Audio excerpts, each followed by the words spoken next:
বলতে চাই, অভ্যুত্থান পরবর্তী বাংলাদেশে কোন নারী নির্যাতনের ঘটনা যেন না ঘটে, তার জন্য সরকারকে যেমন ব্যবস্থা নিতে হবে।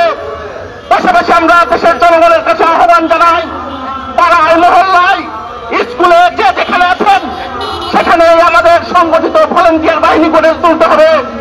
নারী নির্যাতনের এই যে ভয়াবহ আক্রমণ, তার বিরুদ্ধে আমাদের প্রতিরোধ আন্দোলন করে তুলতে হবে। বন্ধুগণ, আরেকটা কথা বলতে চাই, আপনারা দেখেছেন প্রতিবার এই যখন ঈদ আসে তখন যে শ্রমিকরা বাংলাদেশের অর্থনীতির সচল রাখে সেই শ্রমিকদের বেতন বোনাস দেওয়া হয় না। এটা ছিল শ্রমিকদের বেতন দেওয়া হবে, অথচ আপনারা দেখেছেন 600 কারখানায় শ্রমিকদের বেতন দেওয়া হয় নাই। এবং এটা আমরা নিশ্চিত করে বলতে পারি যে এখন যেভাবে চলছে সেটা যদি চলে তাহলে ঈদের আগে শ্রমিকরা বেতন বোনাস পাবে না। অথচ আমরা দেখলাম সমকাল পত্রিকা রিপোর্ট করেছে, সেখানে বলছে যে ঈদে ভোগান্তি তৈরি করতে পারে শ্রমিকরা। আমরা এই ধরনের সাংবাদিকতাকে ধিক্কার জানাই। মালিকরা সবসময় ভোগান্তি তৈরি করে লক্ষ কোটি শ্রমজীবী মানুষের, অথচ কোন সময় মালিকদের বিরুদ্ধে আপনারা ব্যবস্থা নেন না, মালিকদের বিরুদ্ধে আপনারা কোনো কথা বলেন না। আর শ্রমিকরা ভোগান্তি তৈরি করতে পারে এই ধরনের নির্লজ্জ সাংবাদিকতা আপনারা করেন। আমরা ধিক্কার জানাই, প্রতিবাদ জানাই। আমরা বলতে চাই এই ঈদের আগেই এই যে 600 কারখানায় এখনো পর্যন্ত বেতন বোনাস দেওয়া হয় নাই, তাদের অবিলম্বে বেতন পরিশোধ করতে হবে এবং এই শ্রমিকদের যে ন্যায্য পাওনা সেই ন্যায্য পাওনা নিশ্চিত করতে হবে। কোন মালিক যদি বেতন না দেন তাহলে তার বিরুদ্ধে ব্যবস্থা নিতে হবে, তাদেরকে দৃষ্টান্তমূলক শাস্তি দিতে হবে। বন্ধুগণ, আরেকটা কথা এখানে আলোচনা এসেছে, আপনারা দেখছেন যে বামপন্থীদের বিরুদ্ধে সংগঠিতভাবে একটা প্রপাগান্ডা পরিচালিত হচ্ছে। আপনারা জানেন আমরা বাম গণতান্ত্রিক জোট এই ফ্যাসিবাদী শেখ হাসিনা সরকারের পদত্যাগের দাবিতে, নির্দলীয় দলগত সরকারের অধীনে নির্বাচনের দাবিতে ধারাবাহিকভাবে আমরা আন্দোলন করেছি, আমরা হরতাল করেছি এবং আমাদের নেতা কর্মীরা পরে পরে নানান জায়গায় নির্যাতনের শিকার হয়েছে।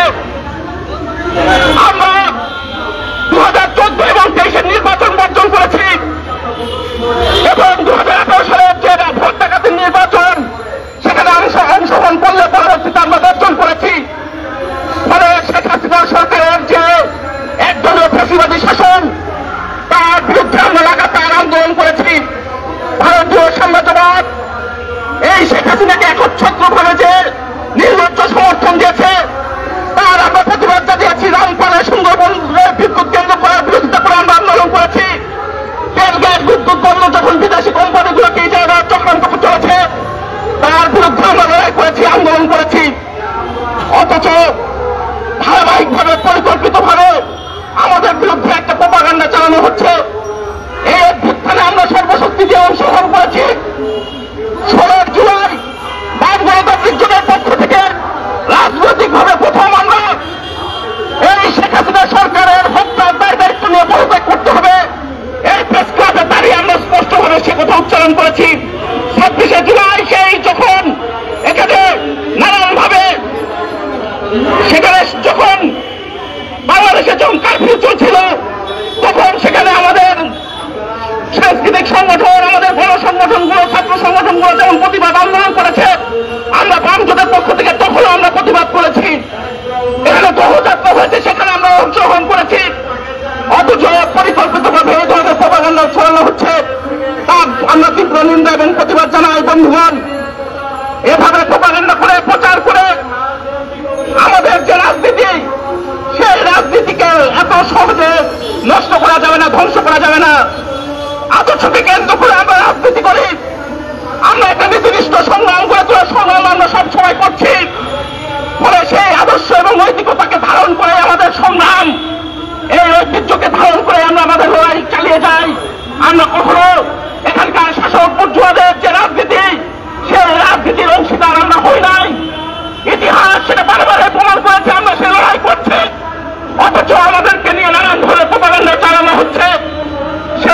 জন্য তীব্র নিন্দা এবং প্রতিবাদ জানাই। এবং বাংলাদেশে এই আওয়ামী লীগ, বিএনপি, জামাত, জাতীয় পার্টি যারাই ক্ষমতায় এসেছে তারা যে রাজনীতি করেছে এটা প্রমাণিত সত্য। এই রাজনীতি বাংলাদেশের জনগণের মুক্তি দিতে পারে নাই। ৫৩ বছরের যে রাজনীতি চলেছে, যে অর্থনীতি চলেছে, এটা প্রমাণিত যে তারা জনগণের মুক্তি দিতে পারে নাই। একটা নির্বাচন অনুষ্ঠিত করার মুহূর্ত তাদের নাই। তারা জনগণের কোনো ধরনের অধিকার দিতে পারে না। তারা আজকে আইনা ঘর বানানো ছাড়া, বিনা বিচারে হত্যাকাণ্ড করা ছাড়া, মানুষের সমস্ত গণতান্ত্রিক অধিকার কেড়ে নেওয়া ছাড়া, ঋণ খেলাপিদের কোনো তফসিল করা ছাড়া অন্য কোনো সুযোগ তাদের নাই। ফলে আমরা কথা বারবার বলি, ফ্যাসিবাদ কোনো দল আনে না, ফ্যাসিবাদ আগে একটা ব্যবস্থা। ফলে সেই ব্যবস্থা কার স্বার্থ রক্ষা করছে সেটা যদি আমরা না দেখি তাহলে সংকটকে কখনোই সমাধান করা যাবে না। বড় লোকদের স্বার্থ রক্ষা করতে গিয়ে, বৃহৎ ব্যবসায়ীদের স্বার্থ রক্ষা করতে গিয়ে শেখ হাসিনাকে বাংলাদেশে ফ্যাসিবাদ কায়েম করতে হয়েছিল। এখনো যদি বৃহৎ ব্যবসায়ীদের স্বার্থ রক্ষা করায় তাহলে ফ্যাসিবাদ তাদেরকে কায়েম করতে হবে। এবং তার নমুনা আমরা দেখছি যে ব্যাংকগুলোকে রক্ষা করার জন্য এখানে ৮৮ কোটি টাকা ছাপানো হয়েছে। আপনারা দেখেছেন একদিকে বাংলাদেশের জনগণের ভয়াবহ সংকট, আরেকদিকে নাকি কোটিপতি সংখ্যা বাড়ছে। এই অবস্থা কেন তৈরি হচ্ছে? এই নীতি এবং অর্থনীতি চললে এই অবস্থা অনিবার্য। ফলে আমরা বাংলাদেশের জনগণকে আমরা এর বিপরীতে জনগণের পক্ষের যে রাজনীতি, বামপন্থী প্রগতিশীলদের যে রাজনীতি, তাকে শক্তিশালী করার আহ্বান জানাই এবং সেই লড়াই এগিয়ে নিয়ে যাওয়ার আহ্বান জানিয়ে আমাদের দল বাসব নাটবাদের পক্ষ থেকে এবং বাম গণতন্ত্র জোটের পক্ষ থেকে সবাইকে ধন্যবাদ জানিয়ে আমার কথা শেষ করছি।